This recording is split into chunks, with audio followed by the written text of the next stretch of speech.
غیروں کا کرتے تھے، ان کے وسیلے سے اللہ تک پہنچنے کی کوشش کرتے تھے.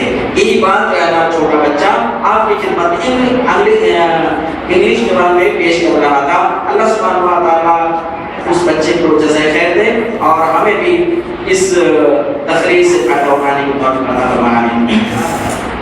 آگے اور ایک بچی باقی ہے جو آپ کی خدمت میں تقریر پیش کرنے کے لیے آ رہے ہیں. توحید الوہیت اور مسلمان، آج کے مسلمان کیسے ہیں اور توحید الوہیت کیا ہونا چاہیے، اس کے بارے میں بیان کرنے کے لیے آتی ہے فرزین نوشاد خان. فرزین نوشاد خان.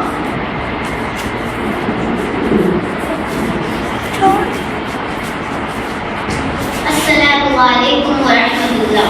محترم حضرات، میں آپ کی خدمت میں توحید الوہیت اور مسلمان کے بارے میں چند باتیں پیش کرنے جا رہے ہیں. محترم حضرات، اسلامی نقطۂ نظر سے توحید کی 3 قسمیں ہیں: توحید ربوبیت، توحید الوہیت، توحید اسماء و صفات. رب کا مطلب ہے مالک، پرورش کرنے والا. اس اعتبار سے توحید ربوبیت کا مفہوم ہوا صرف ایک اللہ کو مالک و پالنہار سمجھنا. دنیا کے کسی بھی مذہب و ملت کے پیروکار سے پوچھا جائے کہ رزق دینے والا، آسمان سے پانی برسانے والا، موت و زندگی عطا کرنے والا، آسمان و زمین کو وجود بخشنے والا، ان دونوں کے مابین بشمول انسان و جنات کے خالق، مالک و پالنہار کون ہے؟ تو وہ آسمان کی جانب انگلی اٹھا کر اشارے سے یہی جواب دے گا کہ وہ ذات صرف اور صرف اللہ تعالیٰ ہی ہے. اگر وہ مسلمان تو مومن ہوگا تو لفظ اللہ ادا کرے گا، اور اگر ہندو و مشرک ہوگا تو ایشور پرمیشور یا کوئی اور دوسرا لفظ جو اللہ کی ذات پر بولا جاتا ہے ادا کرے گا. جیسا کہ اللہ تعالیٰ نے ارشاد فرمایا، اگر تم ان سے پوچھو کہ انہیں کس نے پیدا کیا تو یہ ضرور کہیں گے کہ اللہ تعالیٰ نے. محترم حضرات، میں یہ آپ سے پوچھنا چاہتی ہوں کہ آخر وہ کون سی بات تھی جو انبیاء کرام لے کر آئے تھے اور اہل دنیا کو اس کا پابند بنانا چاہتے تھے؟ اس سوال کا جواب قرآن مجید دیتا ہے. جیسا کہ اللہ تعالیٰ نے ارشاد فرمایا، ہم نے ہر گروہ کے پاس ایک رسول اس پیغام کے ساتھ بھیجا کہ لوگوں اللہ کی عبادت کرو اور شیطان و بتوں کی عبادت سے بچو.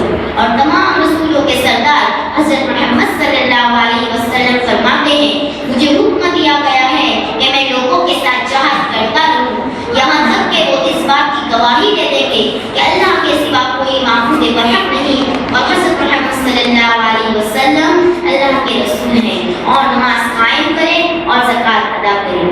محترم حضرات، قرآن کی آیت اور رسول صلی اللہ علیہ وسلم کی حدیث سے یہ بات بالکل واضح ہو گئی ہے کہ حضرت نوح علیہ السلام سے لے کر جناب محمد رسول صلی اللہ علیہ وسلم تک تمام انبیاء کرام کی دعوت صرف ایک ہی تھی، یعنی لوگوں کو بندوں کی بندگی سے نکال کر اللہ کی بندگی میں لگانا، اور اسی کو توحید الوہیت کہتے ہیں. یعنی عبادات کی تمام قسمیں جیسے سجدہ کرنا، صدقہ کرنا، مانگنا، جانور ذبح کرنا، روزہ رکھنا، قسم کھانا وغیرہ کو خالص اللہ کے لیے بچا لایا جائے اور اس میں اللہ کے ساتھ کسی کو شریک نہ کیا جائے. اسی توحید الوہیت کی دعوت پر دنیا کے مشرکین بوکھلا اٹھے اور چین کر کہنے لگے، کیا اس نے تمام معبودوں کا ایک ہی معبود بنا دیا ہے؟ یقیناً یہ تو بہت تعجب کی بات ہے. اور پھر انہوں نے رسول کی مخالفت پر کمر کس لی. انہی طرح کے اختلاف آزمائش میں مبتلا کرنے کو اپنا وسیلہ بنا لیا، اور ان باطل عقائد کا جو وہ اپنے بزرگوں، درویشوں اور دیوتاؤں کے مطابق رکھتے تھے یہ عقیدہ پیش کیا، ہم تو ان کی عبادت محض اس لیے کرتے ہیں کیونکہ یہ ہمیں اللہ تعالیٰ سے قریب کر دے گی. محترم حضرات، افسوسناک بات یہ ہے کہ ان رسولوں کے نافرمانوں، مشرکوں اور کافروں نے جو عقائد اپنے معبودوں نے باطلہ کے لیے تلاش رکھے تھے وہی عقائد ٹھہرے اور بہانے بر صغیر ہندوستان اور پاکستان اور بنگلہ دیش کے کلمہ لا الہ الا اللہ کی اقرار کرنے والوں کی اکثریت اپنے خود ولیوں، نیکوکاروں اور بزرگوں کے مطابق رکھتا ہے. گویا توحید الوہیت کو ٹھکرانے میں یہ لوگ انبیاء کی مخالفین سے کئی قدم آگے ہیں. اللہ تعالیٰ ایسے مسلمانوں کو صحیح رہنمائی عطا فرمائے اور جن عبادتوں میں انہیں موحد مسلمان بنائے. آمین. السلام علیکم ورحمۃ اللہ.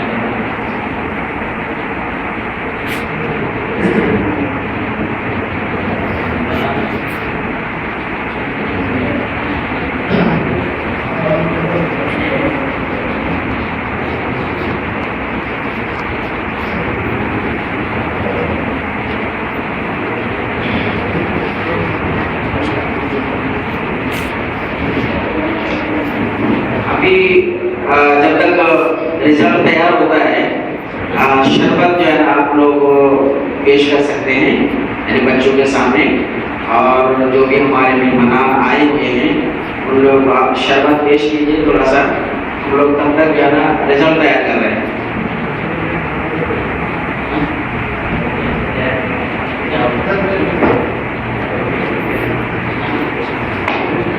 Thank you.